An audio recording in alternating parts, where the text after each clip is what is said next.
Welcome to the Midnight Bible Study. Job was one of the richest men of ancient times. He was one of the richest men alive. It's likely, scholars don't know exactly when he lived, but it was sometime between the flood and Moses, when in the Exodus, when Moses led the Jews from out of captivity, out of Egypt to the Promised Land.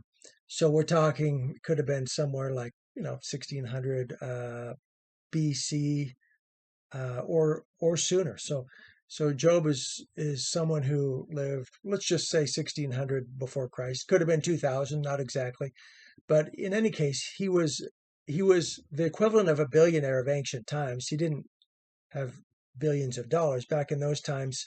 Wealth was measured by the herds and flocks, by the vast quantities of herds and flocks, and in that sense, he was extremely prosperous. Job suffered. He's known more than anyone else in Scripture for how much he suffered. You'd think, oh well, he's some wealthy guy. He must have lived good. Well, perhaps he did for a while, but life catches up with everyone. Job fell on hard times. He fell on extremely hard times. In fact, he was a righteous man.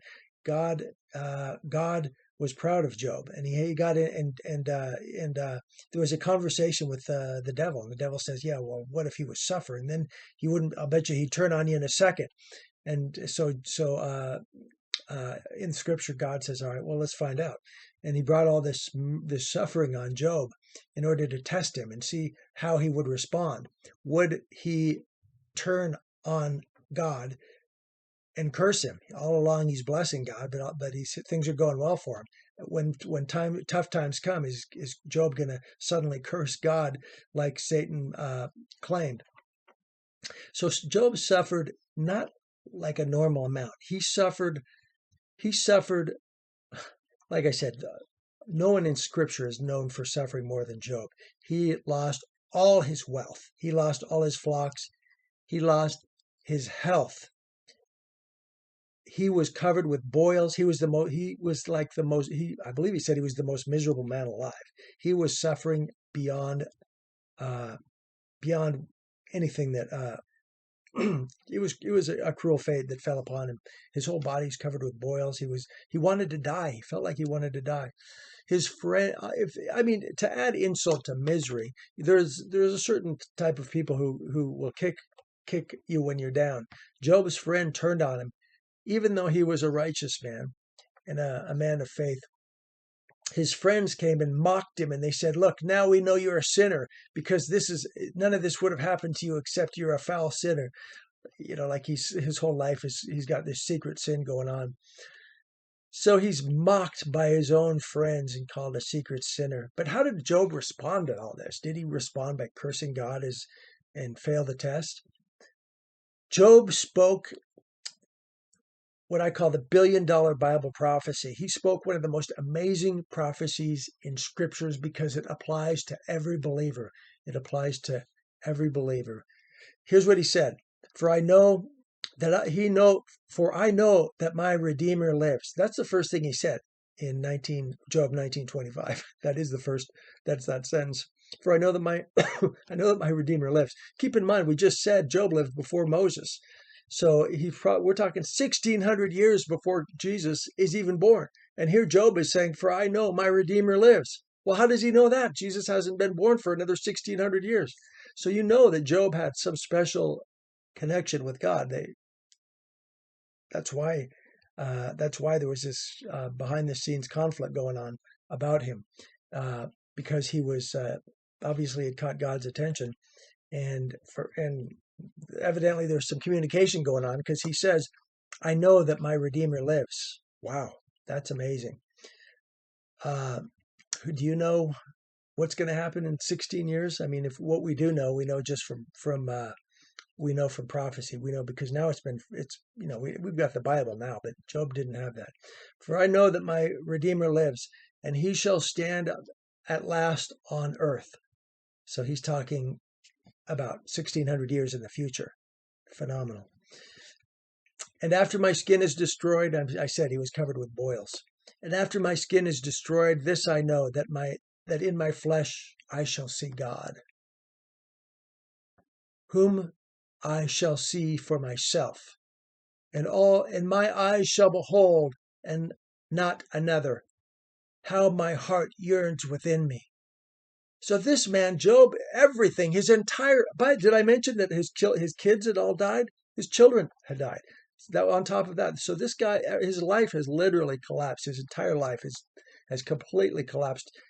And his words are filled with joy and hope. He didn't turn on God. He praised God with his belief and his hope. For I know my Redeemer lives, and he shall stand at last on earth. And after my skin is destroyed, this I know, that I shall see God, whom I shall see for myself, and my eyes shall behold, and not another. How my heart yearns within me. He is filled with the joy of the Lord.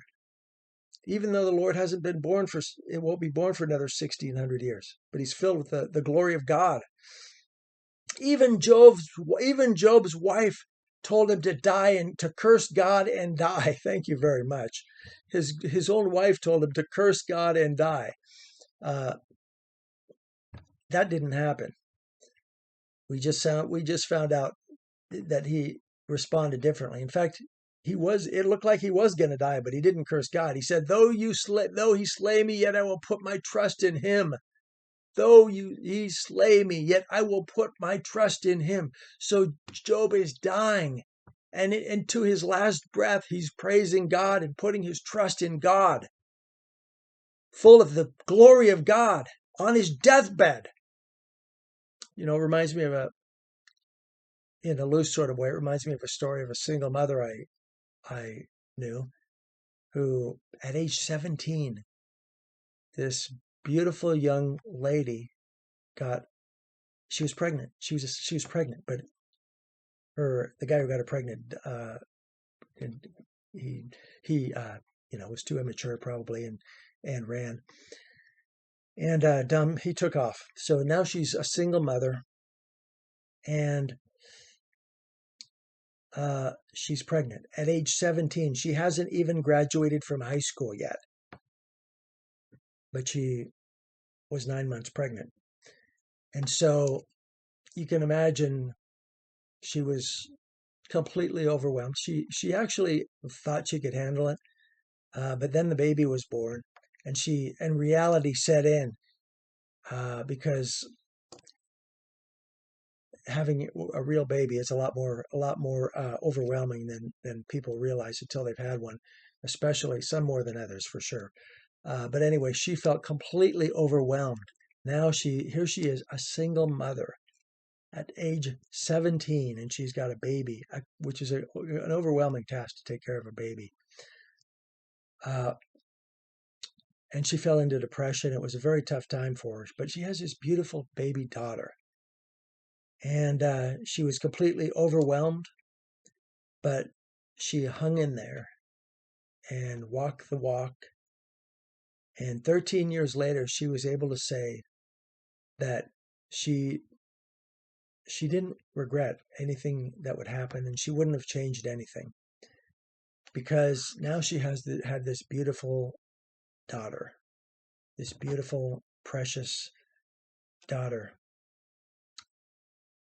And so even though she suffered a cruel fate at one time in her life, joy returned to her. I mean, we can think of the prodigal son in the Bible.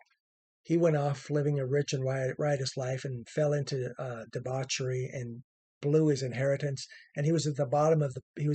He had completely failed in life, disgraced himself beyond belief. And yet he went back, and when he went back, his father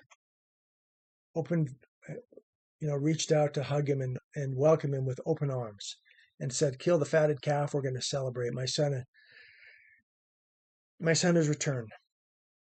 My son has returned." And he rejoiced in the return of his son, even though his son had thought he wasn't even worthy to feed the pigs of his father's ranch. And yet his father welcomed him back with great joy. And yet we do face these times of suffering. Psalm 23 is important to remember at such times. "Yea, though I walk through the valley of the shadow of death, I will fear no evil, for thou art with me, Lord. Thy word and thy spirit, they comfort me. Thou preparest a table before me in the presence of mine enemies. Thou anointest my head with oil. My cup runneth over. So at times in life, we may feel like we're walking through the shadow of death. We may be walking through the shadow of death. And yet, like Job, we can keep our hope and trust in God. And as he said, for I know that my Redeemer lives, and he shall stand at last on the earth. And after my skin is destroyed, this I know, that in my flesh I shall see God. God bless you, and good night from the Midnight Bible Study.